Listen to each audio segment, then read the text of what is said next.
আমরা 90s kid যারা তারা কপাল করে বাম্মা পাইছিলাম মাশাল্লাহ, যারা কিনা পোলাপানের লাইফের থেকেও তরকারি পুড়ে যাওয়াকে বেশি ইম্পর্টেন্ট মনে করতো। ছেলে মেয়ের মুড সুইং এর একমাত্র সমাধান ছিল তাদের কাছে হাত পাকার বাড়ি আর মাই লাইফ মাই রুলস এর প্রতি উত্তরে তারা বলতো তোর গাল আমার জুতা। তাদের কাছে একমাত্র সার্বক্ষণিক কোমল অস্ত্র বলতে থাকতো স্যান্ডেল, যেটা তারা যেখানে সেখানে যত্রতত্রভাবে প্রয়োগ করতো।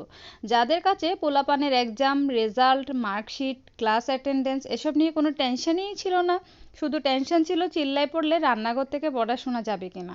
তারা এতটাই সহজ সরল ছিল যে তাদের পোলাপান বাইরে গিয়ে কারো হাতে মার খেয়ে আসলে তারা আবার মাইর দিত, যেন নেক্সট টাইম ওখানে আর না যায়। তাদের ছেলে মেয়ের নামে কেউ বিচার দিলে তারা আগে এক চোট মার দিত, তারপর জিজ্ঞেস করতো ঘটনা সত্য কিনা। যদি ঘটনা মিথ্যা হতো তাহলে কান্না থামানোর জন্য আবার এক চোট মার দিত। আমরা 90s কিড, আমাদের টিফিনের টাকা জমাই আবেগ কেনার সুযোগ থাকতো না, কারণ আমাদেরকে টিফিন বাবদ রুটি আলু ভাজি ব্যাগের ভিতর দিয়ে দেয়া হতো। এখন যেমন বাচ্চারা ভ্যাকেশনে কক্সবাজার সিলেট বা দেশের বাইরে যায়, আমরাও যাইতাম, বাট ডেস্টিনেশন সবসময় সেম থাকতো, মামার বাড়ি। আমরা ডিপ্রেশন ফ্রাস্ট্রেশন এসব শব্দ জানতামই না, শুধুমাত্র স্যান্ডেলের বাড়ির ভয়ে।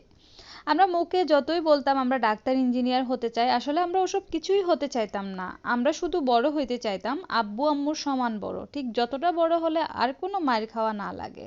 আমার মতো যারা যারা 90s কিড আছেন তারা নিশ্চয়ই আমার এই কথাগুলো শুনে মনে মনে হাসছেন। হ্যাঁ ভাই, এরকমই ছিল আমাদের ছেলেবেলা, এতটা আধুনিকও ছিল না, তবে হ্যাঁ খুব মজার ছিল দিনগুলো, মিস করি এখনো। তো এইসব 90s কিডের গল্প করতে করতে আমি আপনাদের সাথে আজকে সন্ধ্যার খুব মজাদার একটা নাস্তা শেয়ার করছি, চাট। সেখানে আমি রান্না করা ছোলাটা ইউজ করেছি, আপনারা চাইলে ছোলাটাকে 7 ঘন্টা ভিজিয়ে রেখে হালকা সিদ্ধ করেও ইউজ করতে পারেন।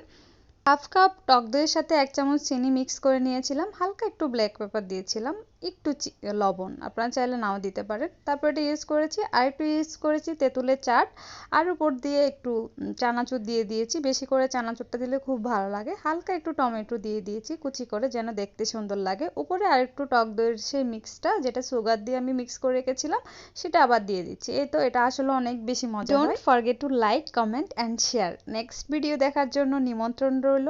আল্লাহ হাফেজ।